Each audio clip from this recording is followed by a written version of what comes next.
Hey guys, what's going on? So welcome back to part 2 of the podcast with JakeClips here. So we're going to go over 3 topics on my channel. If you're watching this video and didn't see the first 3 topics, go over to Jake's channel, okay?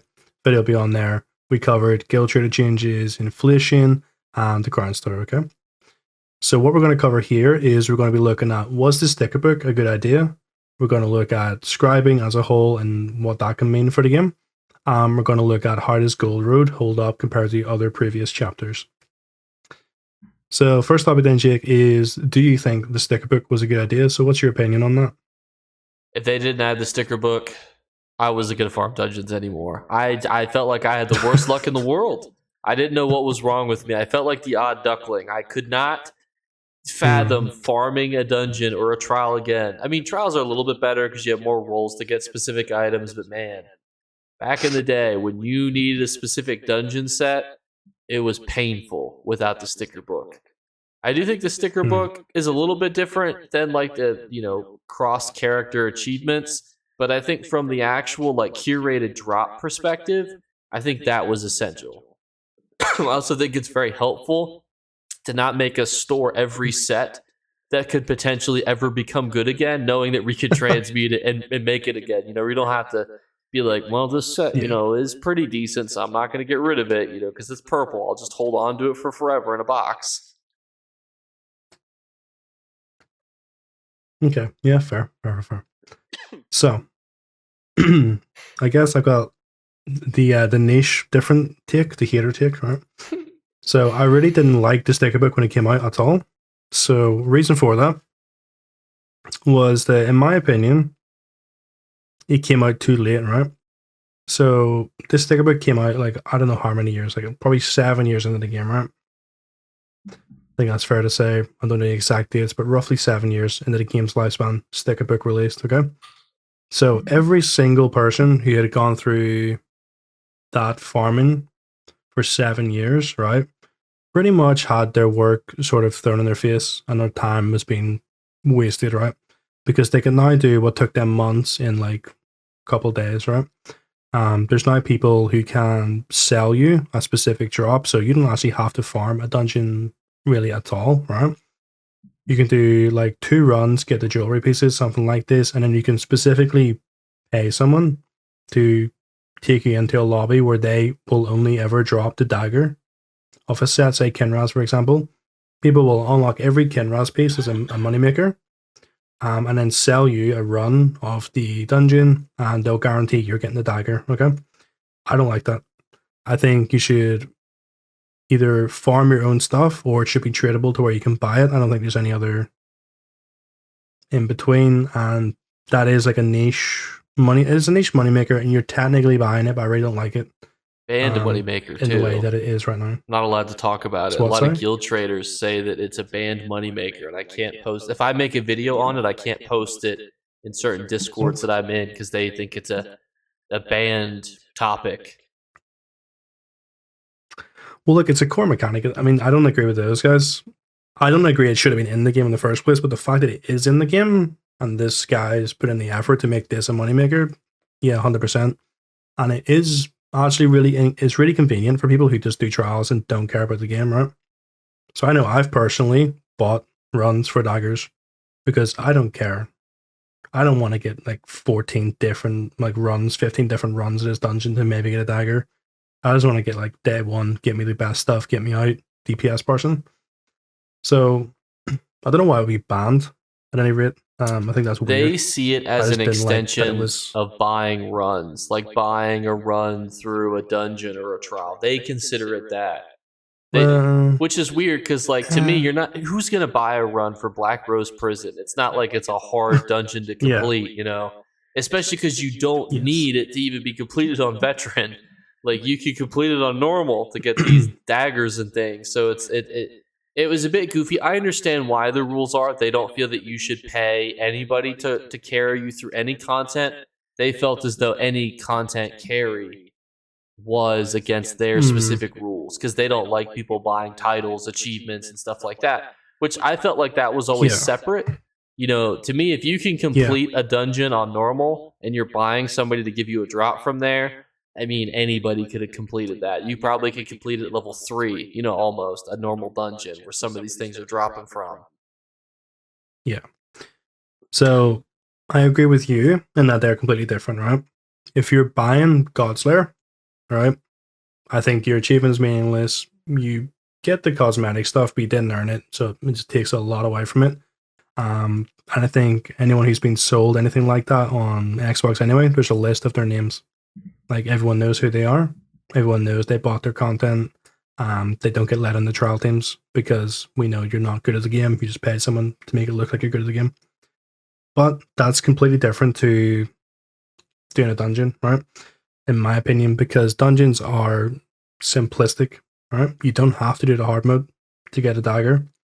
You, again, like as you said, you can literally do it on normal mode, so there's no problem whatsoever in paying someone to sort of speed up your progress in that they're guaranteeing you in one run you're getting the dagger. There's no problem in that, and any guild who has a problem with that, I think you're being a little bit stupid, okay? And that's the politest way I'm going to put that, because it's not reasonable, okay? And I would never be banning someone from a guild for bringing it up, personally.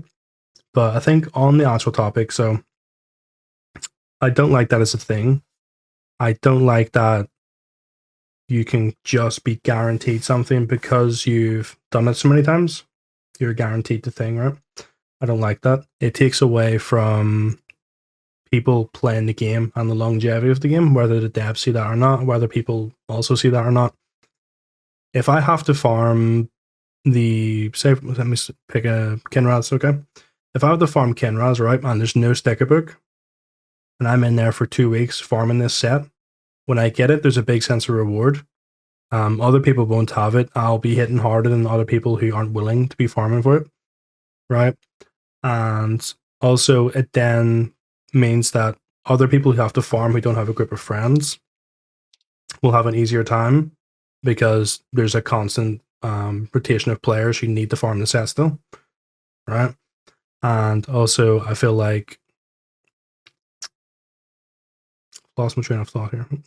No, what you're saying Yeah, makes no, sense so- though. Like but I think what the developers and probably the ESO community has kind of figured out over the years is what aspect of the game do they find fun? Do they enjoy using Kinross, you know, and using these end game sets to complete content, or do they enjoy the journey more? And I feel like a lot of them enjoy the journey of completing harder content versus the journey of farming specific Kinross, just because it's so RNG based. I mean, the RNG involved in getting sets beforehand, I could not, you know, back in the day, I could not tell you how much Medusa I had farmed in my lifetime. It was ridiculous. And I never got the staff that I needed for probably 2 months. And that was me. I would solo run it. I would goat friends into joining at the end just so that they could get a drop, you know, at the end. I mean, the amount of times I ran that was ludicrous. And I think that's sometimes the pitfall you run into when you don't have the sticker book. Is there are people who are going to be wanting to do content that they could do? You know, Lord only knows that I was farming Medusa for back in the day. What content I was doing, probably like Spindle Clutch 2, you know, but, you know, that was a barrier of entry for a certain type of content for me, whatever it was. Yeah. And that was becoming frustrating as a player. And that's a player that loves the Elder Scrolls lore, world. If I was not as in love with the world and whatnot and the lore, I could have potentially become disillusioned with farming, you know, endlessly to try to get something. It just never seemed like it wanted to drop. And I'm not saying that as somebody to complain. I'm just saying that there's going to be a lot of new returning mid-game players that might become turned off by a system if players are easily able to get stuff just through sheer luck, and then they're able to go do fun content or what people perceive as fun, like PvP. Like if they get to go to Zero though now, because then now they have all the builds and pieces that they need, versus you who's stuck farming in arena or whatever, you're going to start to become pretty annoyed. Yeah, I mean, I can get that side of it. Yeah. I think my perspective is, again, twofold. So I guess, like, you've done the farming, I've done the farming, okay? 7 years worth of people gathering all this stuff, literally having to save it for a rainy day, and now this new sticker book comes out and makes that all in vain. I think that really irritated a lot of people, and I feel like I'm not sure what made people quit, but definitely it really irritated people that was happening. I think what made people quit the game or see the game as being a bit more of a joke was the achievement sharing aspect, but Yeah, that's sort of like for I didn't think a that bit they after this. needed to do it in the way that they did it. I mean, this is kind of all wrapped up into achievements anyway, so we can touch upon it like very Yeah. briefly. But I think that the biggest Mhm. thing for me was the motif sharing. Like when they changed that, it was kind of Mm, like, well, think about how the motif market, when if you wanted to design a character, you couldn't just have a style on yeah. another character. Like that was a big change, being able to share those types of Yeah. achievements. Yeah, look, if we move on to the achievement sharing, I really hated that a lot. That was the main thing I disliked. Like, I can get you want to take the grind away. I think taking the grind away is an awful idea in an MMO, especially when it's been out for 10 years and that there's no like foreseeable end date for it. I think it's a terrible idea. Obviously, I see your point, but achievement sharing, I do not get. I can't respect. I still don't like it. Um, for me, why would a level 3 character have Godslayer above its head, right? So you get people, it's an MMO. Each character is meant to be kind of unique. I think personally, it should be unique. Like my high elf should be completely different to an orc. They shouldn't be sharing achievements as if like, oh, my orc was in my level 3 orc is done Godslayer because my level back in like 1,600 high elf did it. I don't think that's normal. I don't think that's good. I don't think you should be able to share skins. I don't think you should be able to share your titles. I don't think you should be able to share your motifs because each character should be unique and have their own stuff, right? And what they've done effectively, in my opinion, is they have absolutely killed replayability in their own game. And that's the biggest thing I take away from it. Look, I don't want to hate the devs. I guess I understand what reason they did it for because someone's like, I did this content. Why can't I showcase it over here because I want to play a different character now, right? But on the flip side, it's like there were people who were using multiple characters for trials. So trial teams were a lot more healthy before that sticker book change. That's just a fact. Okay. And people running trifecta dungeons, they were a lot easier to find before the sticker book change came out because the achievement didn't carry over. At the point where you have Godslayer on 20 characters, you never have to do it more than once unless you find it fun. And at the point where you unlock a skin once, you're never going to ever have to do that again. So think, for example, the easier entry level trials like Halls of Fabrication and Asylum Sanctorum. Those are like the easier start. They're like the beginner end game trials, right? Those are where you get your nicest looking skins, in my opinion. Those are the two nicest. And now people do those once, and that's it done. Whereas before it was like, I want every one of my characters to have this skin because it's the best one. Before they were like, well, I want to have Pinnacle of Evolution, what I use.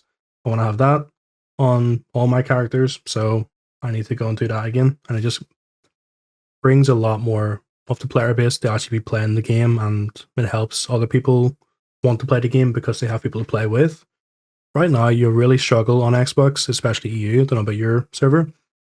Unless you're in like the top, how do I put this? So, unless you're in the top like couple of teams and you really know people and you're really, really good, you're really not going to get into a trial team anymore because there's not that many players. Or unless you're really happy doing really casual trials where you probably won't complete, or you'll be doing them on a really easy difficulty. You're not going to find players. There's like no middle ground here anymore. Really, there's either you're really high end and you know the guys and you've been in it for a while, or you're like really casual. And I think that happened, and the whole middle tier was taken away because of the achievement sharing, where it stops Yeah. the players, like the higher tier players, doing content again to help the lower tier players. You know. I think from some aspects I agree with you, but from some aspects I disagree with you. From my opinion, Hmm. anything that's tradable that you get, so Hmm. like any motif style, those should not be Yeah. shareable. Any like style pages, all that Sure. stuff should. But like when you think about like mementos and stuff, like there's so many like goofy mementos and costumes and stuff. I feel like those things can be completed once and done. Because there's a lot of Hmm. costumes where you have to do a bunch of random shit, you know, in the middle of the overworld. And I think that from that perspective, to me, that's fine only having to do that once.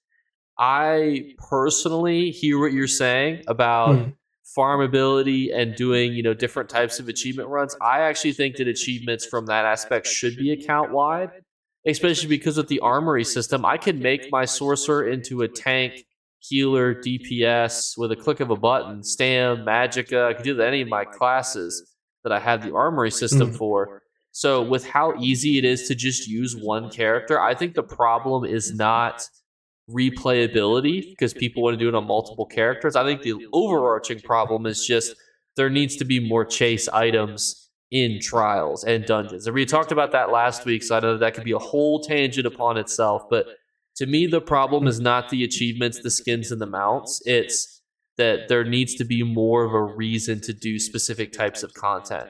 Because for PvP, it's always fun, dynamic, in my opinion. There's always cool battles. It's always dynamic and different. But PvP and PvE can be very similar in some aspects. Like PvE especially, I mean, you're essentially farming the same thing for hours and hours and hours. And if you're trying to go for a perfected run, I mean, the amount of practice and stuff that you can put into that is crazy, and you should be getting a reward for it. I know doing a hard mode guarantees you getting a motif drop from that dungeon, but I think that the rewards need to be even higher than that. It has like a 1% chance to drop a skin that you can sell or a mount or something like that. That's, I think, the solution to this problem from my perspective. And that's somebody that uses primarily one character, but then occasionally will use other ones because I have a favorite. Yeah, look, so I can get it. I get it. I think we have different views on it, okay? And that's completely fine. I feel like a lot of people agree with you. But I think it's really man of the people. Yeah, I think I don't want to make a divide or make myself seem like not a nice person. Maybe. Well, everything you said was a valid point, though. I mean, what you said about the communities and there being a lot of middle players that are left out is 100% true, and it's a problem. And we both agree on the fact that trials and dungeons need better drops for harder content. So we all agree. So don't worry. I don't think they're going to castrate you in your. And this is on your channel too, so I'm sure they'll be nice to you. Well, they don't like me there. These guys hate me over there. Yeah, I just think that 100%. Look, there should be more. There should be more rewards, right? There should be more chase items. We touched on that in a previous video there. What you should do with your gold if you guys want to watch that. But yeah, I agree with that 100%. The only thing is, I think they already had a reason for replayability. They already had a reason to keep the players in the game, and they decided to take that away. And in my opinion, it was taken away from the OGs to cater to the new players. And another take of mine is that I think they do too much focusing on new players and not enough on retention. And that can be an incorrect opinion, but that's my opinion. Because I've seen hundreds and hundreds of players who were really dedicated, played every day, had really high level accounts, were really invested in the content, who've not logged in for a couple of years because one thing changed, or this happened, or there was no point in them playing again. And the sticker book, I think, was a really big point where a lot of people left because they felt they've done everything right. And then also I think that, again, this is what I was talking about, like people might dislike mentioning this, but I think there's like an elite tier and then there's like a casual tier. And when the elite tier does something once and never has to do it again, it really hurts the casual tier, because elite players would be like, okay, I'm just gonna do this again because I want another character. I don't mind if there's a couple of like not as good players in here, and they can move their way up to getting the achievements and getting things done from the casual tier, right? Whereas if they do it once and they never have to do it again, there's really none of these trials happening, so they don't really have an opportunity to move up the ladder the way they used to, and things like that. So I think that it kind of hurt. I think it kind of hurt the game entirely. Benefited definitely in some points where people don't like grinding, but in my opinion, I think this overall was a bad change. And obviously, you probably disagree. You think it's a good change, but I think it was bad in the fact that people are not going to be playing this game for as long, or repeating content. I think it was mostly good. That's how I would define it. It's mostly good.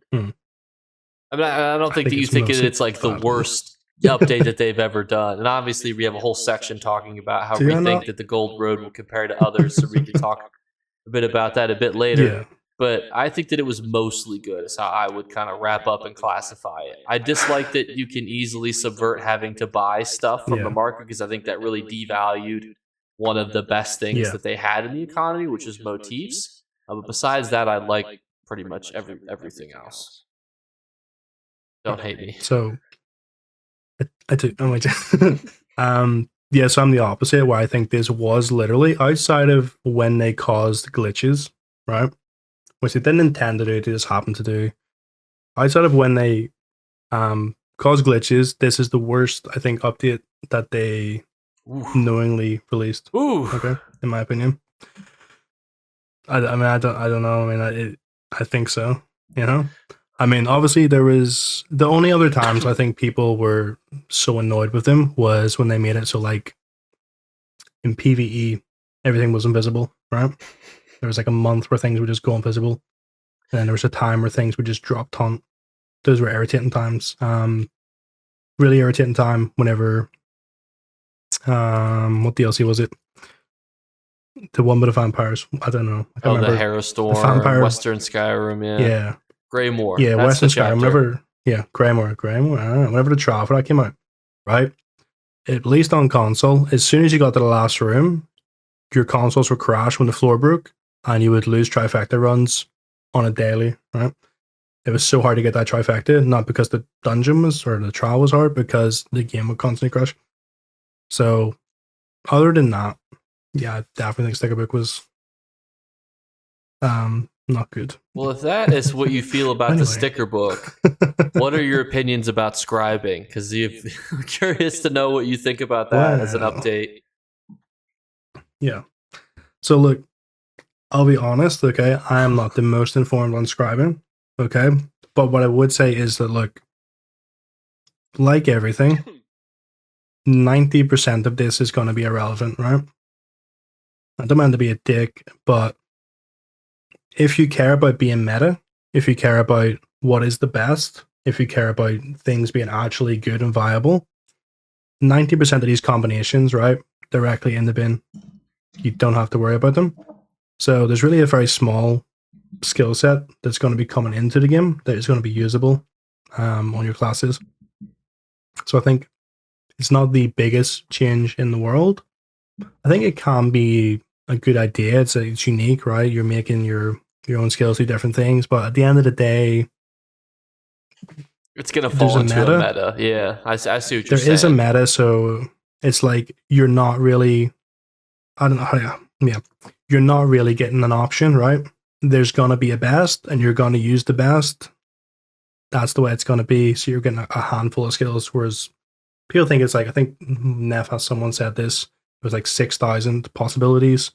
It's really gonna be like, I don't know, maybe like 10, probably 10. Well, you know? what I think though is, so I hear what you're saying about metas, but do you think that PvP is going to have that same thing? Because obviously, being able to change things from flame to bleed to ice, I think that's going to have more repercussions in PvP, where that can directly bet. Because PvE is a simple meta. I mean, realistically, how much damage can you do while standing still, essentially per second? I mean, that's what it boils down to. And that's why a lot of people will always just jump back to PvE sets are either the best in slot or they're hot garbage and don't ever touch them or you're wasting your time. But PvP is different because it's very much like your style and you can kind of cook on your own. Like you can go in the kitchen and be like, maybe if I turn this thing into a flame dealing damage thing, I can compare this with my Dragon Knight and I compare it with these sets.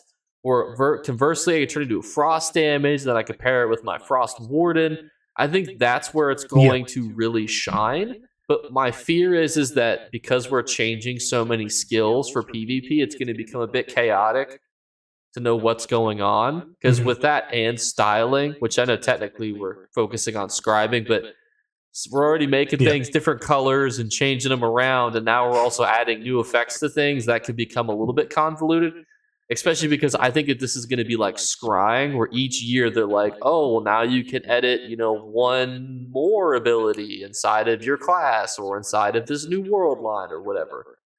And we're going to continue down this descent. And then in 5 years, every single skill will be able to be edited and modified. And you're like, holy shit, how do you teach a new player, that Dawnbreaker looks 50 different ways with 10 different, damage combinations? Yeah. No, so I get that 100%. So I think in PvP, right, there are way more combinations for anything, and everything's a lot more viable in PvP. But I feel like there's still metas, right? I just feel like you can ignore them in PvP. Does that make sense? So how do I put this? So in PvE, right, things are, like you said, very black and white. This is the best set. This is the most DPS you can do on that class. Go do it. Right? This is the best trial composition. You wear this, you wear that. Go do that. That's the best, right? PvP, you can wing stuff. You can make your own stuff. A lot of people make their own builds. But there are metas, right? So I feel like just people ignore it a lot more in PvP. 100%. And that's why there's a lot more usage in random sets. Like sets who maybe I would think would be awful in PvP. Maybe someone has gone through like 10 different iterations of testing this and have figured out there's some really good combination of a really rogue set from 5 years ago with a brand new skill, and that is awesome. Cool. There's a lot of homebrew PvP that is sets too. And I think a lot of it boils down to like when the meta is like arena weapons. If I say, oh, go get Vatestrand Ice and the Master's Dual Wield, people are going to be like, no. I'm going to look up a flame build for a Dragon Knight, and then I'm just going to tweak it around a little bit. I think that's why a lot of times you get a lot more homebrew stuff, is because people don't want to farm certain content. And plus, too, there's a lot of people that don't have, access to the reach or to these places to farm certain weapons, and then they're kind of like editing what they can make based on what they have access to as well, which I think always kind of goes into it. And that's, as somebody, people ask me all the time about PvP builds, and I oftentimes will get back, I don't have access to this, or I can't farm this, or I don't have access to this region, and that's a big barrier for a lot of people. Yeah. So, I mean, different topic, right? I guess. But I personally wouldn't be going into PvP if I didn't have all the content available to me, because I would just be getting collapsed by someone who's paid money for the game, right? Now, even if I was on ESO Plus and you don't have ESO Plus, if you go to PvP, you're gonna have a bad time. If you can't change the trait of your jewelry, awful time. If you don't have access to skill lines, awful time. Certain gear which is better than yours and you can't access it, awful time. So I would really recommend, not to shill for the company, but if you're gonna do PvP, buy ESO Plus minimum so you have access to the best gear, right? But you gotta think the majority of gear that's not in arena, like you can buy like the overland sets, or you can buy the crafted sets. Like there's really good crafted sets coming out in this update. So like, yes, for the arenas, you obviously are gonna want those, and some, like if you're using the Sigic order lines, obviously you're gonna want that. But I feel like it's a pretty niche utilization. I don't think that everybody uses it, and I definitely think that you can build in ways where you don't need any DLC content. Because any DLC set that you would need, you can pretty much pay for. Because most PvP sets are not in dungeons. They're usually either overland or craftable. And either way, you can get those without having to go to that zone. Yeah. Look, to an extent, yeah.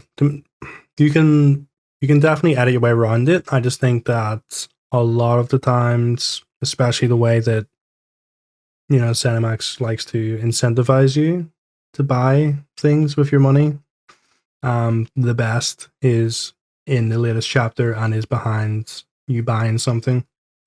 So still doable for free, 100%. You can still do it if you're a better player. Look, if you're a better player than someone else, you're probably still going to win in PvP because they're not as good as you, even if they have better sets. But there is an extent to where if they have, twice as good sets as you do, and you're not twice the player they are, you're going to lose. I think what will actually be an issue for PvP, right, realistically, other than how good someone is based on their sets, is how laggy the game is going to be and how these skills are probably not going to work as intended, and how it's probably going to cause crashes and or skills aren't going to go off, because I know already everyone, like, if you, I don't know if you ever watched Sawman much, but I'm pretty sure the majority of his ESO videos were just him trying to cast a skill and it not working, or him highlighting that he does something and then there's a load screen, like mid PvP, things like this. There's game crashes all the time, like, so they haven't even fixed the existing skills we have. They haven't really addressed the load screen thing. They haven't really addressed the crashes, and they're going to release. Well, I mean, they did do essentially a what they're saying update. is going to be to give them some credit. They did upgrade us from like 2013 hardware to like 2020 2020 hardware. I mean, that it's like a 7-year increase in performance and whatnot. So I think that there's still definitely some bugs and things to work out. But I will give them credit, when it comes to, like, they did upgrade the hardware, because I think Sawman stopped playing before they finished the hardware upgrade. But I do think that PvP definitely does struggle, and that was one of the key concerns that was noted in one of the panels and one of their events, was basically like, is this going to work for PvP? And they actually had fail safes that, like, if the servers got too laggy, they would just disable, like, the effects, so that way people couldn't see, like, styles and stuff, or maybe you could see it but then other people couldn't, or just turning it off entirely. So they do have fail safes and stuff in place if it would become too chaotic, for lack of a better word. So on the hardware thing, right, I just like how it was literally years of people saying, upgrade your servers, get more servers. And they're like, that's not the problem. And then they did it. And I was like, that might have been the problem. I just found that funny, but I think fundamentally it's, look, I'm not one of the game developers. I don't know what the code looks like, right? But from what I hear, it's a code issue in the fact that it was a really kind of old game built by people who are no longer at the company, and it's intertwined, so it's very difficult to change one thing without changing something else, and that's the reason that it's laggy and things crash, things like this, and skills don't necessarily interact the way you think they would. So I think working on that would be ideal. I just do fear that adding all this in is going to make it way worse, and I know people have quit the game because their skills don't go off or they lose. Like that one shot, it breaks the camel's back, Like, you're about to win a fight, you press a button, doesn't work, you lose the fight. It'll just make people, like, potentially quit the game. I'm just scared that's going to happen on a larger scale with these. But if it doesn't, that's nice. Yeah. I'll be happy enough. And there's obviously... There's a lot more stuff that is beneficial from this. I mean, obviously that's just like what could go wrong. But I mean, like, obviously it's a nice gold sync, right? So I think it costs something like 460k for all of the grimoires or whatever you need to get all these skills. So from every single person, 460k is quite a lot of gold. So I think that's a really nice gold sync. Unfortunately, you probably don't need to buy them all. I'm sure that you definitely don't need to buy them all. People probably will, though, because they're completionists. Now that I think out loud, they're going to want all of them just to say that they have them all. Yeah, or like anyone like I don't know about you anymore because you give all your money away, but anyone with money like me, like, I would just be throwing it at this because I'm like, what else am I going to spend it on? Why not have everything? Yeah, why not be a completionist? So yeah, 100% could gold sync there. Yeah. So what is your final verdict on scribing? Like, what do you think about it? If you had to grade it on a scale of A to F, you can put pluses and minuses in if you want. A to F. How many letters are in here? Give it a full-on F. Yeah. So it's worse than so a sticker I want to give book? it an F, right? Okay. I want to give it an F. Relax. It's not worse than a sticker book, right? By far. It's definitely not worse than a sticker book. Sticker book is firm F tier, if maybe one above, because there's some redeemable aspects. For this, like, it's a little bit hard to rate. So I think that it's gonna be contradicting, to what they aim to do with making new players feel more welcome and making the game feel easier for new players, right? Because there's so many combinations here and new players aren't going to get their head around that. They're not going to want to get their head around that. They're going to look at it and they're going to go maybe like, I really can't be bothered. Kind of complex to get everything right. Like, not complex in the way that it's hard content, complex in the way that there's a lot of steps and a lot of different things you have to do. I don't think maybe some players are going to wrap their head around that and are going to want to do all those little bits of content or are going to have the time to do those little bits of content. And I think it's going to maybe be anti-new player friendly. I think it is a good idea, right? To an extent, but again, I think it's going to be overshadowed by meta. So there's not much they can do about that. Like, they can't really, like, they have the good idea, they implement it. Meta's meta. You don't have to do the meta, but most people will. So it kind of takes away from the idea. I feel like you're just teasing everybody right now. You just don't want to give out an answer. You're just like, oh well, this is good.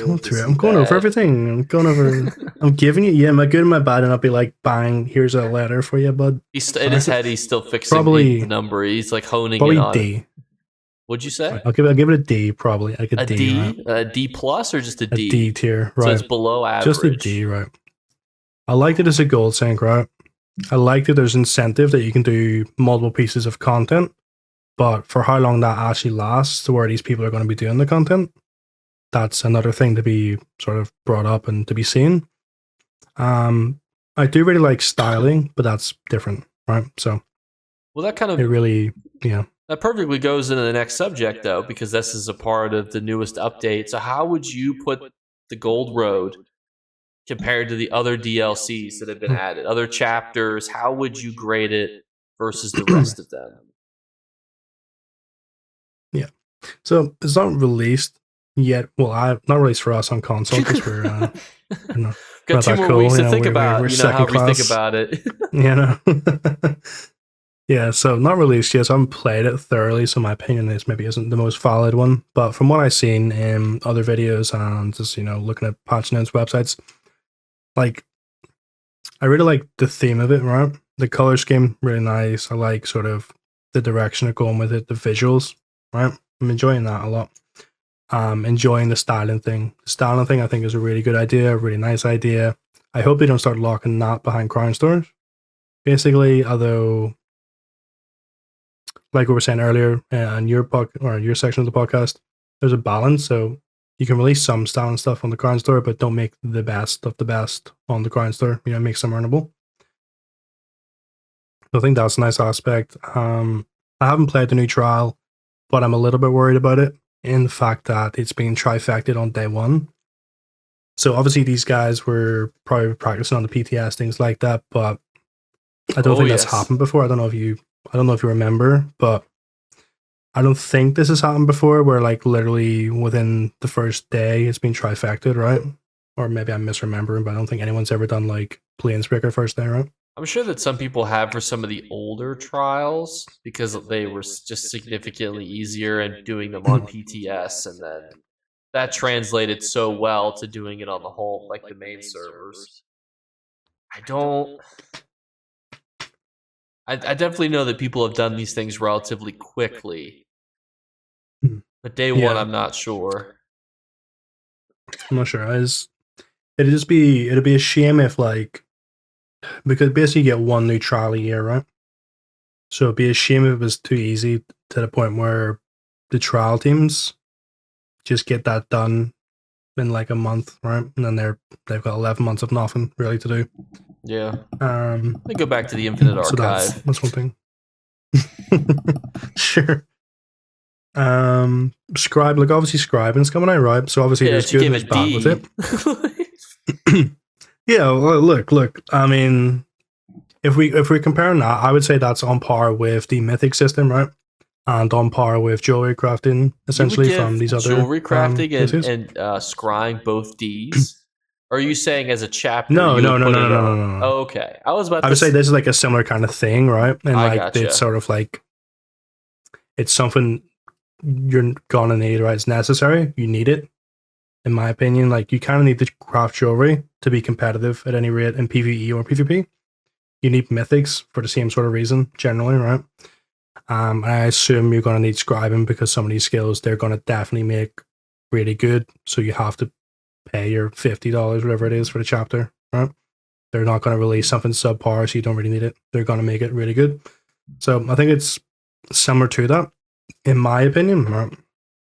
Mythic system, probably B tier, right? If they hadn't made that, somewhat more tradable, I think it might would have ranked it a bit higher. But the fact that none of the mythics are tradable, anything like that, is why it's B. And Joey Crafton, again, I put probably B, A or B tier, because it added an aspect, an element to the game of, you didn't usually get to do this kind of thing. You didn't really get to research these things. You didn't really get to upgrade your jewelry. So I quite like that personally. But So does so that we're mean getting Gold scribing. Road goes like up in there too in the B to A tier? As a whole with the styling, scribing, the beautiful zone. Does it get to go to that tier, or is it still below? I don't think anything's ever gonna. I don't think anything they're gonna release is ever gonna hit Somerset levels, right? I think Somerset's probably the best DLC they've ever released, in my opinion. I actually agree with you, but I probably agree for completely different reasons. I love the storyline of Somerset. Who cares what the story? I mean, Razumdar's cool, right? I don't like story. I hate the story, but I like that little cat, right? I mean, yeah, the cat's cool, but you also get to see 3, 4 Daedric princes interact with each other. It's a really good plot. You get to see the Sigic Order for the first time since they're hinting existence in Skyrim. Like, a lot of cool story elements. I know that a lot of people don't necessarily play ESO for the story, but if you do, it's cool. I could not play ESO for the story less. Like, I know zero of the reasons behind any of the quests. I know Molag Bal at one point isn't alive. What? I assume that's good. You know? What? What do you mean we kill him at the end, right? Well, you don't really. Well, I don't know. We kill him or something happens. What do you do? Oh, you just. It's like there's an amulet, and then, as far as I'm concerned, I killed him. I hit him with an axe. It's hard to explain, but you don't really kill a Daedric prince. It's like a perpetual, like in the Warhammer universe. They basically just become like they just kind of recoup themselves slowly. Yeah. They kind of because he's been unrecouped. Well, because even at the end, when you're in the room with Meridia, you see a vision of him where he's like, "Good job killing me. I'll be back." So clearly, he's not like dead. Nah. He also that's just how much I know about the story, right? Oh my gosh, this guy. You're like my brother who knows nothing about. He knows even less. He's like, I don't know. We're like in this place called the Daggerfall Covenant. And I'm like, you're not even there. My brother's never played Skyrim, never played Oblivion, never played Morrowind, and goes straight into ESO because he likes the PvP. And he used to play World of Warcraft. He knows zero lore. You couldn't even. If you asked him to name a character, he'd be like, I don't know. Myself. Or, Nord guy. Siege Master or whatever the person that gives out the quest names are. You probably name that person. Yeah, no, I get it. I feel like there's a lot of people, Jake. I feel like there's equal amount of people who don't know anything about the lore and the story, and there is people who love it. That's fair. I feel like, especially anyone who does, PvP and trials. I feel like who knows what the lore is in those circles, really. I do. Well, But where would you put it? Where are we putting this bad boy? It's hard. It hasn't been released, right? So this is a. Well, I mean, it's been released, just not for us peasants. Okay. Yes, it's been released for those blessed to be playing on PC. Not released for me. From what I've seen, I would put it below. I mean, I don't want to be toxic, but I put it below probably every DLC that's come out so far, except for maybe Hrothgar. You think it's better than Hrothgar? Well, it's better than Hrothgar, right? Hrothgar's got snow, right? We love snow. Okay, not DLC, chapter. Mm-hmm. Okay, full chapter, right? Somerset better, right? Mm-hmm. Blackwood, I think better. What did Blackwood add that you're like, oh, I'm glad that they added that? I mean, it added companions. I'm glad that they added that. I mean, it added companions. Are you putting companions higher than scribing? Were mythics not Blackwood? Am I? They added some new mythics in, but mythics were added with the Western Skyrim expansion, Greymoor. Okay, yeah. So Skyrim, so Somerset, Western Skyrim, Blackwood, I think, still above it because of the new mythics they added, and the companions. The companion system, actually, look, I don't utilize them, but I think that was a massive thing for casual players and new players. This guy. Gold Sync as well, yeah. This guy. Right. It could probably be on par with Blackwood. It could probably be on par with Blackwood, yeah. I would say not as good as Necrom, just because I really liked the trial and the theme of that one, I guess. What about Vardenfell adding the Warden class? Would you say that that's a more impactful chapter? Okay, no. Well, I feel again, like I'm yet to see this trial, but Halls of Fabrication, iconic. Warden, pretty iconic class, right? There's me, no Wardens are pretty... I feel like Wardens are very generic as a class, and I feel like every time you fight a Stand Warden, they do the exact same things. Mag Wardens are a lot cooler. I just don't like Wardens. I used to main a Warden for a long time, and I've just become disillusioned with the class. Yeah. So for me, styling and scribing in this new zone with the new Daedric Prince, I would put above Vardenfell. Were you saying you would put it below? I put up above Vardenfell, but okay. I would say I put it above, but just because it's adding so much, right? Not because it's necessarily better. I mean, I think maybe Halls of Fabrication. I think it was the Vardenfell trial, right? Really good trial. It's held up over all these years. I'm not sure if this current trial is going to do the same because I haven't played it, to be fair, and so that's my thinking. The Warden class, look, I think if it wasn't for meta in terms of DPS and what is literally the best, I think Warden would be one of the best classes to play just because of the visuals. Right? I mean, like you get like a little pet bear, you get like little jellyfish flying around, it's like all nature stuff. It's like a really unique, cool thing. But yeah, I'll probably put it above it just in the fact that it's got so much other stuff like the styling and the scribing stuff like this. Probably put it above there, but probably not the best in my opinion. Don't know about yourself. What do you think? What's your? You keep asking me things. You answer it. You get yourself thrown under the bus here. It's your half of the video. I would probably put it. You're in it. I would probably put it third as the third best chapter, which for me it would beat out. It would lose to Somerset, it would lose to Greymoor, but it would beat out the rest of them. It beats out Southern Elsewhere, which I know that the Necromancer was a cool addition.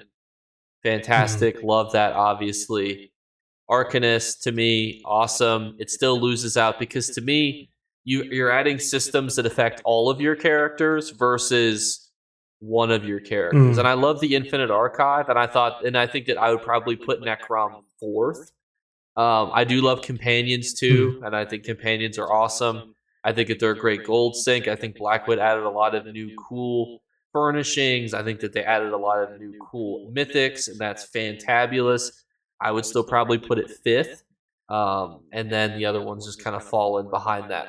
To me, the Vardenfell is the one where it really just kind of was like.